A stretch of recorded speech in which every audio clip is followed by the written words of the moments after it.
Think about other artists that are 20 years in. Are they having this kind of success? No, it's only Taylor Swift. She's one of one. Why? Ah, you got to give it up to the Swifties, dude. The Swifties have definitely carried Taylor Swift, and I really think the Eras tour just expanded that Swifty Nation, dude. Because I know people that went to the Eras tour. You know, they may have took their kids, or they went with friends, or they were kind of a Taylor Swift fan, or they just wanted to be a part of the cultural movement that it was, because it was like the biggest thing happening when it was taking place. And when they saw her perform for 3 hours, and they saw the spectacle and the crowd and the energy and just the excitement around the whole Eras tour, it's like they became like diehard Swifties.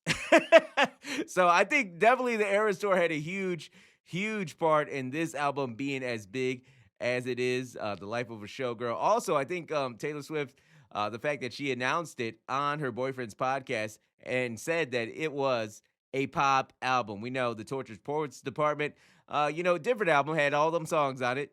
It was more showing off her poetry and songwriting and stuff like that. Didn't have as many pop bangers as this album. So when she came out and said, "Yo, I'm dropping a pop album.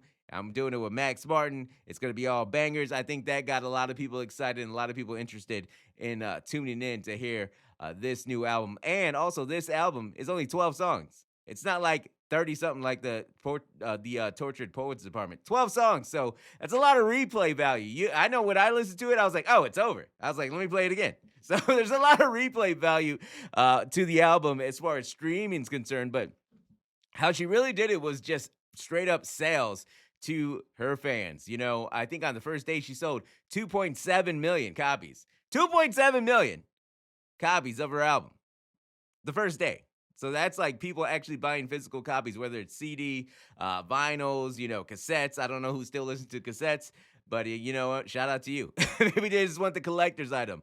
But yeah, that was the first day she already did 2.7 million. That would have been the biggest of the year by far, and one of the biggest weekly first week debuts period, doing 2.7 million just on day one. You know what I mean? So she continued to sell throughout the week. She got the streaming numbers to go along with it, and that's how she hit that 4 million mark, which is just like unbelievable, dude. So, shout out to the Swifties, dude. They definitely pulled through for her, and I know she's super excited about it. Man, it's crazy. I know a lot of people are talking about, oh, she's releasing all these different variants of the album. The truth is, like, that's called marketing.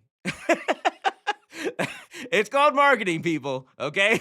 That's what it is. Smart marketing. Everyone is jealous of her. If everyone could do what Taylor Swift does, they would do it, okay? They can't. It's just her. She's one of one, all right? So every artist wants to sell as much as she does. Everyone wants to have 4 million. Everyone wants to sell 1,000 copies, and thousands and thousands of copies, but they can't do it. It's just Taylor. It's her. It's her fan base, you know?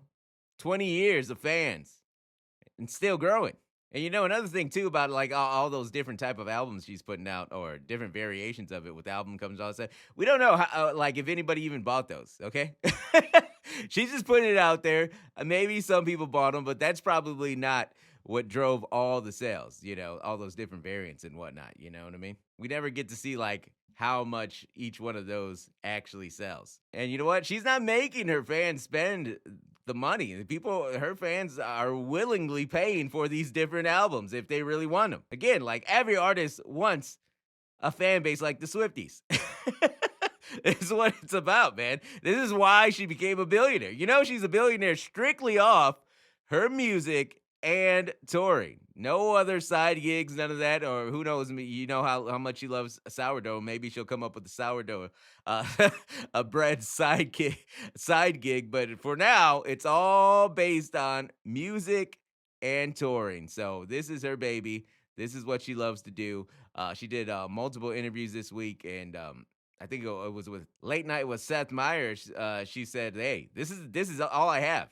This is music. This is the one thing that I do. I do music. That's it." So she's able to just concentrate and pour all their energy into making these albums, coming up with ideas for the rollouts, the marketing, promoting the album. This is what she does 100% of the time. And all her hard work paid off this week.